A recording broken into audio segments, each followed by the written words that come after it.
brindar vocês com tanto conhecimento. Uma honra, Lu. Vem pra cá. Que alegria tê-la no palco da Arena da Escola do Caos. Uma salva de palmas. Bem-vinda, Lu. Alegria estar aqui com vocês, muito contente com essa oportunidade depois de 2 anos em casa, não? Então, pessoal, a gente ouviu muito do Wellington sobre a importância da gente entender o nosso propósito e como que a gente conecta com a nossa felicidade, o que a gente espera das empresas. E aí o Alberto perguntou, quantos de vocês acham que os nossos líderes estão preparados para essa transformação? E é isso que a gente vai debater aqui hoje. Eu acho que não tem... Eu falo por mim, como ser humano, como profissional, e falo por muitos que eu tive o prazer de pesquisar e conversar ao longo desse período. Acho que não tem ninguém que não está se repensando depois desses 2 anos em casa, né? Desses 2 anos fazendo um balanço do que é não ter a nossa liberdade, a nossa flexibilidade, a nossa autonomia, com os negócios se transformando profundamente e o que a empresa precisa fazer para conseguir acompanhar essa mudança. E aí, quando a gente para pensar em agente transformador, o que a gente está falando? Agente, o próprio nome diz, é alguém que atua, alguém que não fica parado esperando e que tem um papel mais protagonista. Transformação é tudo que requer movimento, mudança. E as companhias estão exatamente nesse movimento agora, todas elas questionando realmente o que fazer para mudar o negócio, o que fazer para trazer valor para a sociedade, o que fazer para realmente gerar impacto. E aí vem a reflexão. Não é só a entidade companhia, não é só o líder como aquele chefe ou pessoa que você idealiza como modelo de liderança, somos todos nós, porque todos nós, em alguma proporção, somos líderes do contexto que a gente está. A gente tem que ter plena convicção de o que a gente faz e como a gente faz impacta a cultura, impacta o nosso entorno. E quando a gente pensa no líder como o grande agente da transformação, uma grande reflexão que a gente tem é que ele está em xeque. Não vamos falar que é xeque-mate, porque ele ainda tem uma saída. Mas ele precisa repensar profundamente que os tempos mudaram, as pessoas mudaram, as organizações mudaram e não tem por que o líder ficar na mesma forma, da mesma atuação que ele costumava ter nas empresas. Por que o líder tradicional já não se adequa mais à nossa realidade? Porque a gente vive num mundo que precisa de respostas rápidas. Porque a solução dos problemas hoje são muito mais complexas. É impossível pensar que uma pessoa detém o conhecimento e a capacidade para resolver os problemas sozinhas. Ou ditar uma direção ou dar uma solução como se ele fosse o detentor de todo o conhecimento. Porque os propósitos das empresas já não são mais gerar lucro, né? E as empresas que ainda estão nessa página, elas estão com os dias contados, né? Cada empresa sabe da sua responsabilidade de criar um mundo mais sustentável, de mostrar para o mundo que ela tem um impacto positivo na sociedade e nas economias e no mundo. Porque as pessoas, elas esperam mais do líder, elas esperam mais autenticidade, elas esperam mais conexão, elas esperam a capacidade de entender o entorno, o ambiente. Né? Quem na pandemia não passou por uma situação onde via os líderes super pressionados para os resultados, para salvar os resultados da empresa e se desconectaram do contato que eles tinham com os seus times. E cada indivíduo desse time tinha uma necessidade específica. E aí começa a grande questão. Como é que esse líder ele é capaz de entender que não precisa estar junto todo dia para ver se a pessoa está trabalhando? Como é que ele constrói relações de confiança e as pessoas sentem que elas podem dar o melhor de si, ter produtividade sem se sentirem controladas? As pessoas, os membros dos times, eles querem esse tipo de relação. Eles esperam um líder muito mais próximo, um líder muito mais humano, um líder capaz de mostrar que ele também não sabe tudo. Ao contrário, ele está lá porque ele acredita que o time dele é capaz de construir essa solução. E a natureza do trabalho mudou, né? Todos nós que somos da área de recursos humanos, a gente sabe que o mundo do trabalho, ele requer mais criatividade, ele requer mais liberdade para se atuar de uma forma onde a gente sinta que a gente está dando o nosso melhor, um mundo mais inclusivo, um mundo com mais respeito, um mundo mais verdadeiro e muito mais conectado e alinhado aos nossos propósitos. E aí, o que esse líder vai fazer agora? Tem algumas características que ficam muito latentes, que esse novo líder tem que tomar, assim, tem que prestar muita atenção, tem que refletir, tem que evoluir como ser humano. E eu estou falando não o líder que é o seu chefe, eu estou falando da gente, todos nós somos líderes. Mas claro que os líderes das empresas em todas as suas dimensões e níveis têm que ter essa preocupação. Se eles realmente querem construir ambientes que vão ter longevidade, perenidade e vão ser capazes de reter as pessoas, né? Quem aqui já ouviu falar sobre o The Great Resignation, que é um fenômeno que está acontecendo no mundo, onde as pessoas repensaram e se questionaram ao longo da pandemia e pediram demissão, né? Isso é um movimento tão profundo que fez realmente líderes de empresa e áreas de recursos humanos repensar profundamente o que eles estão fazendo do ponto de vista de cultura. E aí, quais são as características que esse novo líder tem que se conectar? Eu vou falar aqui de 6. E aí, se sobrar tempo, eu adoraria ouvir a opinião de vocês para ver se isso realmente ressona com o que vocês acreditam. Um deles esse líder ele tem que buscar a clareza de propósito. Quando eu falo clareza de propósito, é a clareza de propósito dele como ser humano, é a capacidade de entender o propósito dos membros das suas equipes, dos seus times e o propósito da empresa.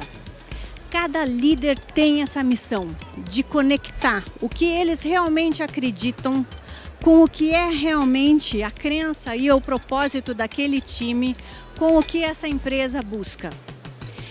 É claro que cada empresa pode ter um perfil de líder que condiza mais com a sua cultura.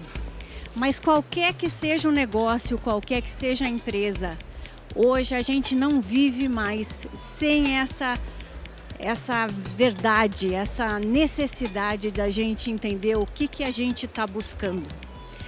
Quando a gente viu o grande fenômeno da The Great Resignation, que é realmente esse movimento onde muitas pessoas pediram demissão, né?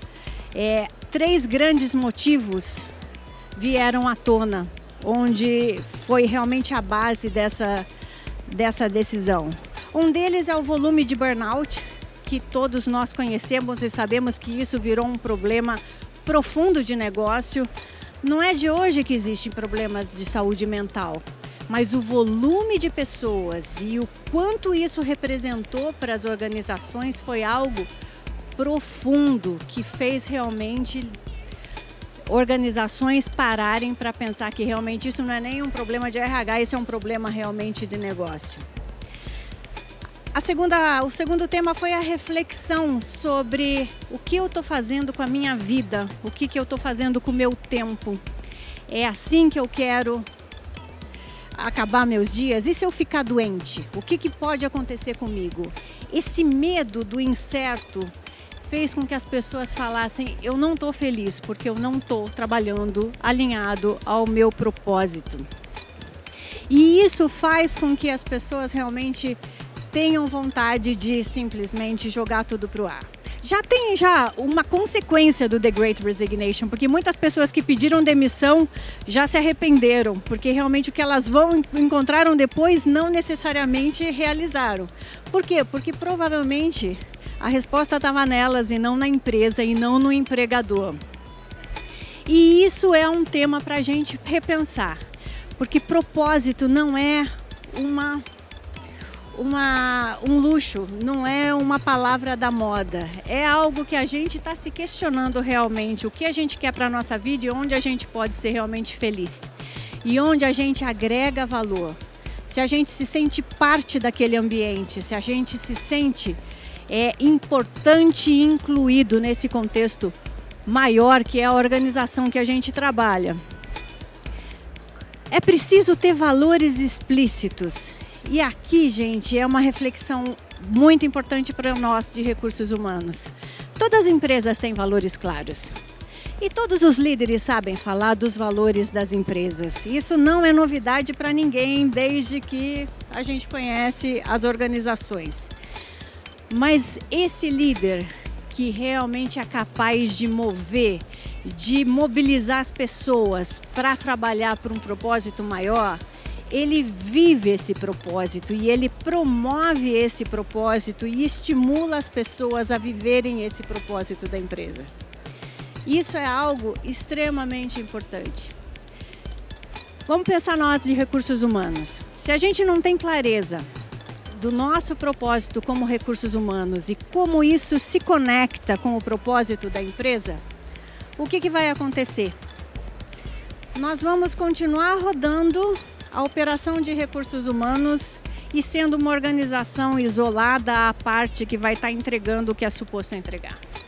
Quando o nosso propósito está alinhado com o propósito da empresa e a gente entende que para conseguir fazer qualquer transformação cultural, nós precisamos que todas as empresas, todas as pessoas estejam juntas, alinhadas, acreditando no caminho, nós começamos a ser absolutamente essenciais para o negócio. E aí, recursos humanos senta na mesa de discussão, é considerado absolutamente estratégico e faz o seu papel fundamental de ajudar as empresas na transformação cultural. Por isso que quando a gente fala de transformação digital, a gente não está falando em fazer app, não está falando só de tecnologia. Não existe transformação cultural sem a transformação das pessoas.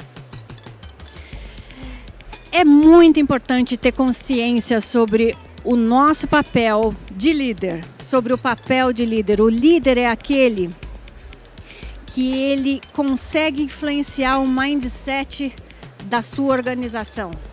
Ele traz esperança, ele cria um ambiente de energia, ele faz com que as pessoas acreditem no seu potencial. Ele consegue ajudar as pessoas a enxergarem onde tem a oportunidade. Ele traz esperança.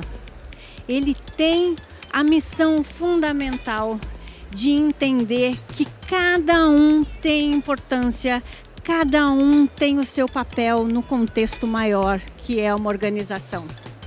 Tem um líder que eu admiro muito, o nome dele é Jim Whitehurst. Ele foi líder da IBM por muitos anos, mas ele teve um papel muito importante como CEO da Delta. E ele contava que quando ele ia visitar o chão de fábrica, ele ia conhecer como era a vida real dos operadores. Ele criou lá uma caixinha de sugestões onde ele pedia para que esses operadores colocassem suas sugestões para ele. Podia ser assim, não é novidade, tem muitas fábricas, empresas que fazem isso. Mas não, ele acreditava que essa era a forma dele receber o feedback e entender o que cada profissional desse estava querendo dizer para ele, e ele lia. Eu acho que consciência sobre o papel é isso, é ajudar cada membro da sua organização a entender como esse colaborador, esse membro colabora num contexto muito maior. Outra dica super importante, esse líder mais aberto, mais moderno, mais consciente da mudança, ele sabe a quem ele serve. E olha a dica, não é servir a ele mesmo, e nem se essa mensagem é para nós, não é servir a nós mesmos. Nós servimos aos nossos times, aos nossos colegas, aos líderes de negócio que levam a organização para os seus clientes, que entregam o valor para os seus clientes. Eu adoro o livro do Adam Grant, Givers and Takers, e ele fala do papel do giver. O giver é aquele que ele dá algo sem esperar nada em troca. O giver é aquele que ele tem um interesse genuíno em ajudar. E ele é tão sincero com a vontade dele de dar algo, porque ele sabe que isso vai fazer algum bem maior, que ele não tem vergonha de pedir quando ele tem necessidade. Ele é autêntico, ele é sincero, porque ele sabe que o que ele está fazendo não é algo que ele vai cobrar em troca, mas ele vai fazer algo que vai ajudar um contexto muito maior.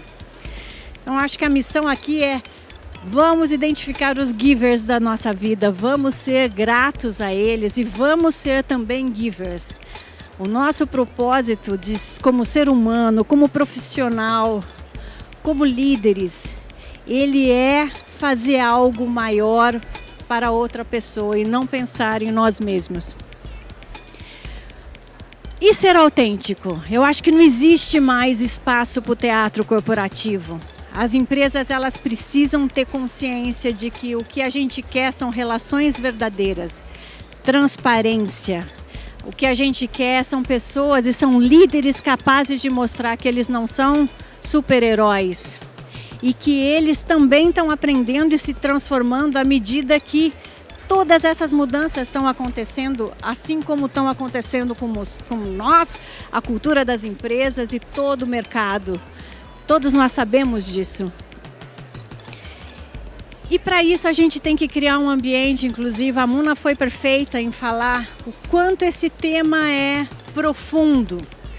Eu falei aqui da importância de você ter clareza nos seus valores. Um exemplo típico sobre inclusão é você tratar o tema de diversidade e inclusão como uma métrica, como um protocolo corporativo que tem que fazer. Então, por um lado, eu tenho que atender uma quota, seja ela de PCD, de mulheres e tudo mais. E, por outro lado, esse líder faz piada. Ou esse líder demonstra que ele não entende a importância de não ter bias ou ter consciência dos próprios bias na hora de tomar uma decisão. Ou faz uma piada totalmente desrespeituosa ou fora de lugar. Esse tipo de desalinhamento é o que a gente quer acabar, O que a gente precisa ajudar os nossos líderes a ter consciência de que não existe mais espaço.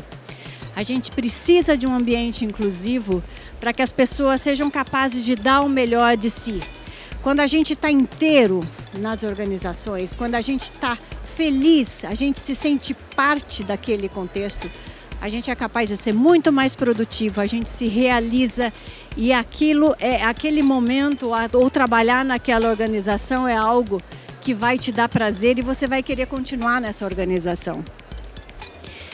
E, voltando no que eu comentei quando a gente abriu, não é simplesmente esperar que o nosso líder aprenda, comece a ser mais inclusivo, que ele faça o trabalho dele, tudo começa com a gente. Não aceite só um sim como resposta. Não existe mais Castelo Rá-Tim-Bum, Por quê? Porque sim. Não, sejam muito questionadores, entendam o porquê das coisas. Questione o seu líder para que ele entenda que vocês esperam outra liderança. E sejam os líderes que vocês esperam um dia ter como líder.